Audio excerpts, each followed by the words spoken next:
Over the next 15 to 20 minutes, we'll be exploring how our universities are driving innovation. We'll also discuss how their products and services could help your business grow.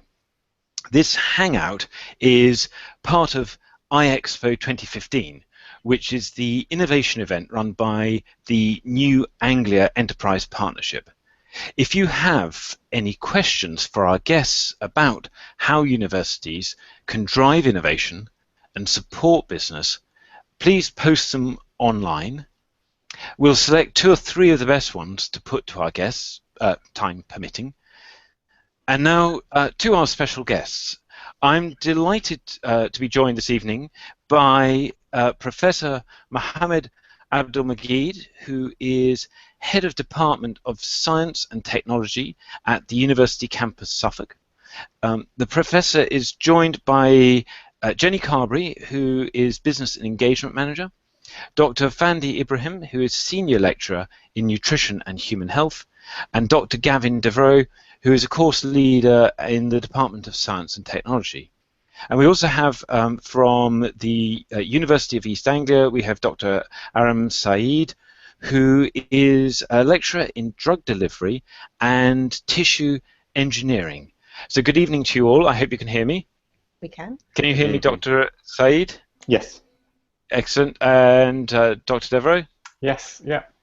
Excellent. And Professor Mohammed, can you hear me and your team? Yes, we hear you loud and clear. Yes. Excellent. Good. Welcome all. I'd like to just turn to you, Mohammed, first and say, could you just please tell us a little bit about UCS and how it's different from other universities? UCS is one of the UK's newest higher education institutes. The go-ahead for the institution took place in 2007. UCS was set up right from the start as an anchor institution to the region of Suffolk. So right in the DNA of the institution is the role of the institution to contribute to the regional and local economy. So our measures of success in our education is measured by how well did we improve the skill level in the region, how well did we attract new skills to the region. Our measure of success in research, for example, is not just measured only by the impact factors of the journals that we publish in, but how did we actually translate this research into the business community and helped generate and create new jobs and generate economic prosperity. We have a focus and drive on innovation. We don't believe that innovation will only come from the labs of the university by PhD holders. We believe that innovation comes from each and everyone, and actually if you look at innovation, we'll find examples of world-transforming innovations, ideas that came from mothers in their homes. So what we're trying to do at the university is we're trying to create this environment where we bring the entrepreneurial community, the business community into the university as part of the university. We're trying to set up an innovation center where we just not offer incubation space, etc., but actually those people who join us become an innovation associates of the university. They have an opportunity to become part of the university life, so they engage with our students, they engage with our researchers, they engage with other fellow sort of business, such that we can support generation of new ideas, meeting and matchmaking the people with the ideas, with the people with the skills and know-how to do these ideas, with the people who can fund them, and then once they have a product, with the people who can take this product and create it and turn it into a wealth creation machine. Because right. So you're not just being marked on the number of graduates you're getting out. It's very much about how you're driving economic growth in the region. Absolutely. Excellent. Aram, could you tell us a little bit about the UEA and what its particular strengths are? The UEA is one of the top universities in the UK and the top 1% worldwide. We have over 15,000 students and 3,000 staffs across the faculties. We have a very strong collaborative research links across the Norwich Research Park, which is one of the Europe's largest concentration of research in the field of environment, health, and plant scientists. We have a very strong expertise both in the health, nutrition, environment, and also responses to the climate change. UEA provides a unique opportunity for businesses through providing cutting-edge technologies, access to the internationally recognized research team, and state-of-the-art facilities for the businesses with bespoke services, training, and access to the facility, like I said. And also, we have a very well experienced administration offices. That's very important for businesses where they can effectively engage with the university. For example, we have a consultancy office, we have enterprise and a relationship office.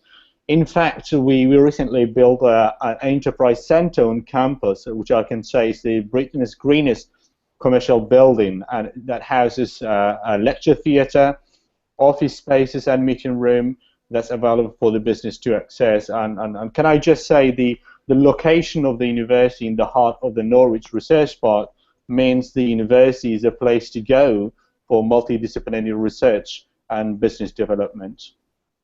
Right. I have to say I have been to the Enterprise Centre. It's a very beautiful building, so I think that's a great asset to have. But I get the impression that both universities, UCS and UEA, are very much looking at how they integrate with the business community, not just the idea of old ivory towers as long past. And so you're very much out there building links and getting your expertise out into the business world. Is that right? Absolutely. Yeah, you'd agree with that, Mohammed? Yes, absolutely. Excellent. Mohammed, perhaps we could turn to a couple of your colleagues here, and maybe you could then outline how some of those services or products, what they are, what do you actually offer to business then?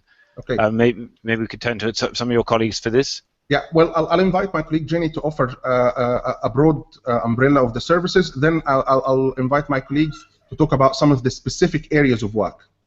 Lovely. Okay. Jenny? Thank you, Jenny. Yes, my role as Enterprise and Business Development Manager means I get to meet a huge variety of SMEs.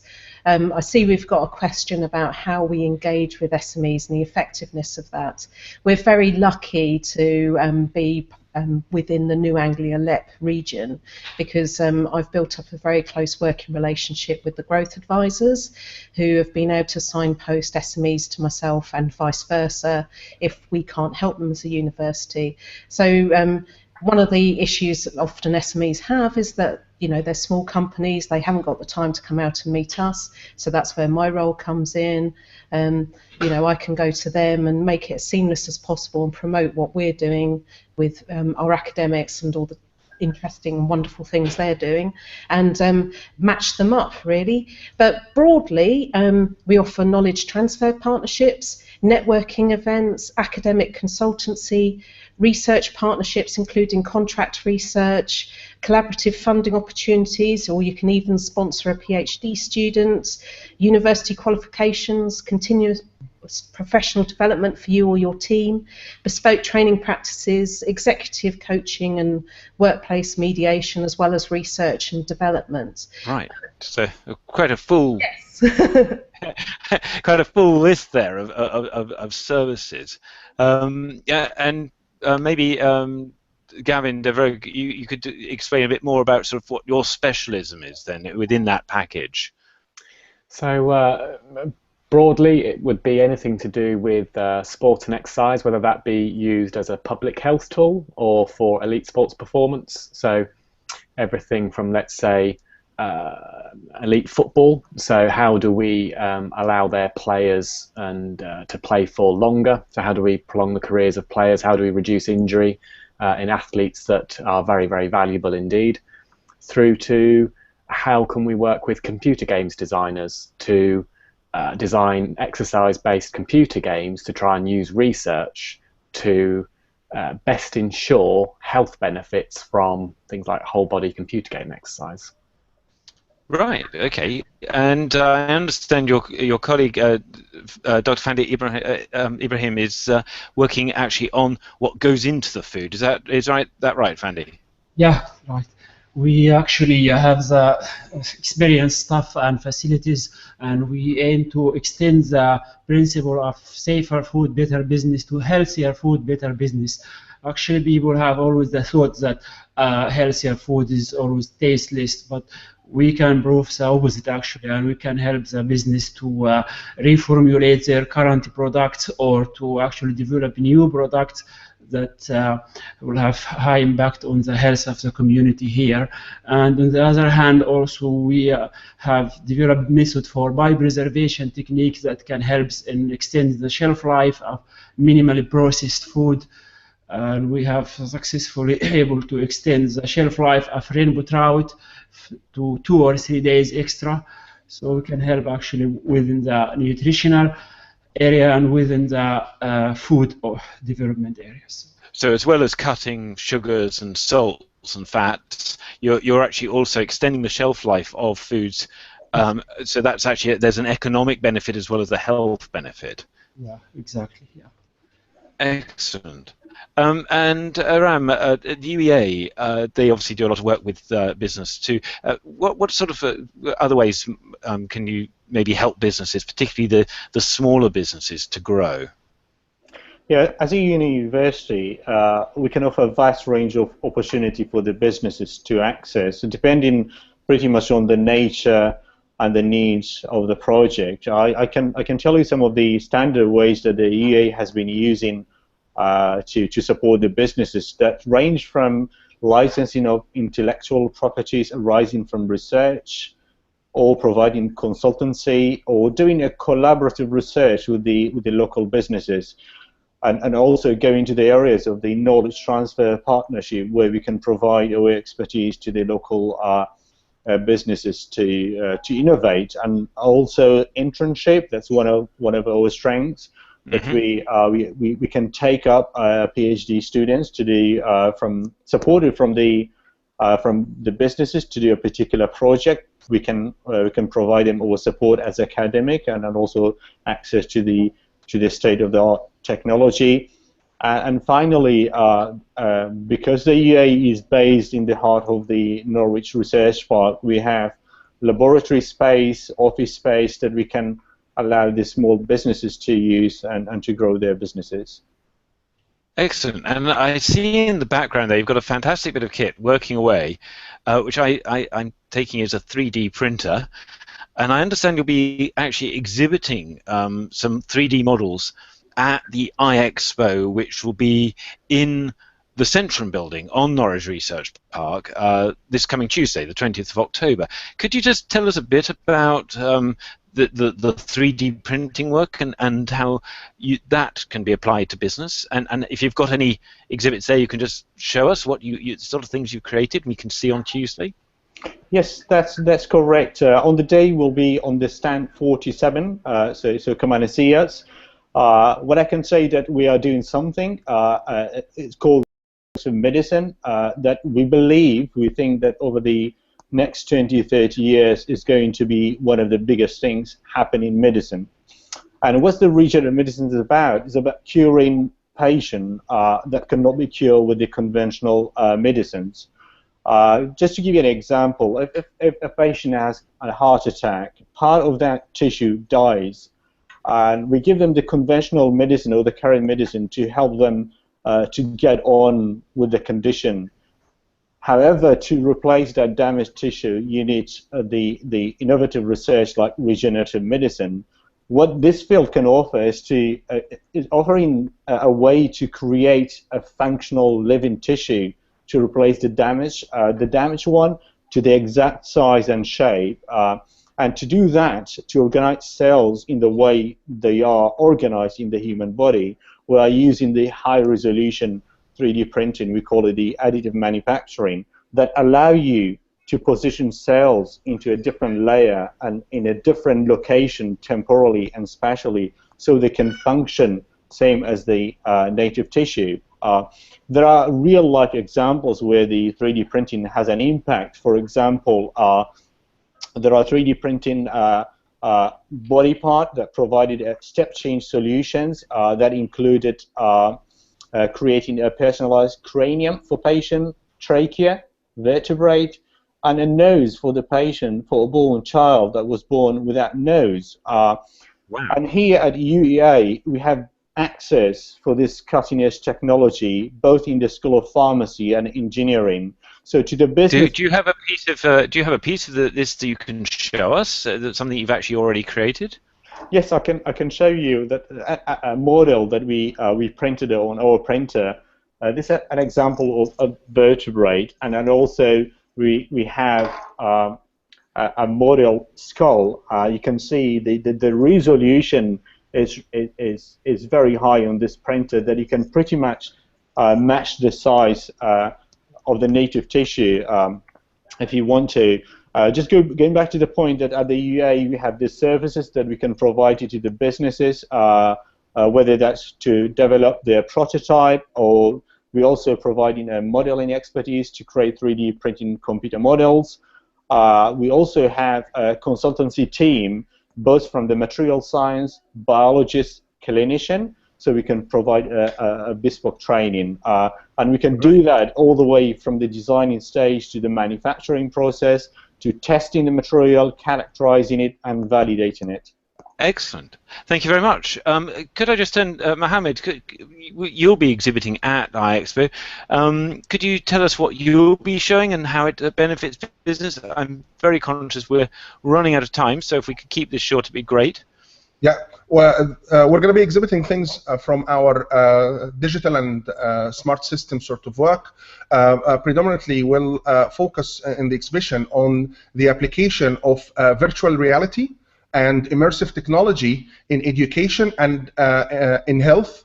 So we'll be showing examples of how we used this immersive technology coupled with 360 degrees video shooting in preparing immersive training exercises, as well as a new modality of delivering higher education to remote students, and how we coupled this technology with the Internet of Things and wireless sensors networks for training and assessment of elite sports people, but also frontline service personnel. And also will be demonstrating something to do with virtual anatomy. I'm delighted that I've got my colleagues, Professor David Heatley, who just managed to join us. He can give us a quick synopsis on that. Okay. If you've got a quick moment, that'd be great. Yeah, just a couple of minutes. Yeah, just to say that I actually run an SME, a startup, a company, and our product is a piece of software that gives users the means to see human anatomy. Now, we're going to show that at iExpo as part of a learning program for people of all ages. So this is for school kids as well as students, professionals, and mum and dad at home. And it's is this your masterclass you'll be showing? Is this what's called the masterclass that you'll be doing? No, I'm not aware of that. Okay. We will be demonstrating the software. It's called the Virtual Anatomy Lab. It's something Mohammed and I have been working on for some time now, and it's going to be a major feature at the Innovation Centre here. And that's an example of our work with David's SME. Excellent. Oh, I see. Excellent. That's really good. Thank you. Can I just ask you, I know the UEA will be holding a masterclass on driving innovation through collaboration with the tech sector. Are you planning to do something similar as well? Yes, we have an innovation masterclass, and in it we're giving examples of some of the work that we've done with SMEs, outlining the engagement journey and how we managed to engage with these businesses in order to turn them from the idea stage into a product. So that would be the focus of our masterclass, and looking at the barriers, enablers, and the lessons learned. Excellent. Finally, could I just ask, just quickly, how do businesses and organisations find out more about working with the UEA and UCS, if you can give us that as well? Yeah, we're up to 20 minutes. Yeah, we have both the consultancy office and the university enterprise team and relationship manager. What I can say is that we have an email address for business inquiries. That's consultancy@uea.ac.uk. If you get in touch, our research team, they can advise you on the best route for each project. Lovely. And I assume, going back to UCS and Jenny Carberry, that Jenny, if businesses want to speak to UCS, they should contact you, and they can find you on the web too. They can, yes. Happy to help. Excellent. That's lovely. I'm afraid to say our 20 minutes is up, so I'm going to say thank you very much to Professor Mohammed Abdul Majid, Jenny Carberry, Dr. Fandi Ibrahim, and Dr. Gavin Devroe from UCS, and Dr. Aram Saeed from the UEA. Thank you very much for your time. Thank you to everyone who's been listening and who checks in on this later. You can meet our guests and explore these themes with them in more detail at iExpo 15 on Tuesday, the 20th of October at the Centrum on Norwich Research Park. It's a fabulous day, so do book and come along. And the UEA and UCS will both be running masterclasses during the day. And you can book your free place. It's a free event, so you just book your free place. You go to the newanglia.co.uk website, and you'll find the links there. The UEA's masterclass will be on how innovation can be developed in the tech sector, and UCS will be looking at how university interns can drive innovation forward. So finally, I'd just like to wrap up by saying thank you to everyone who joined us for this live hangout. You'll be able to watch it again and share it with your colleagues when it goes live on the New Anglia YouTube channel, which should be almost immediately. So thank you very much. We'll wrap up now, and thank you to our guests. Good night. Good night.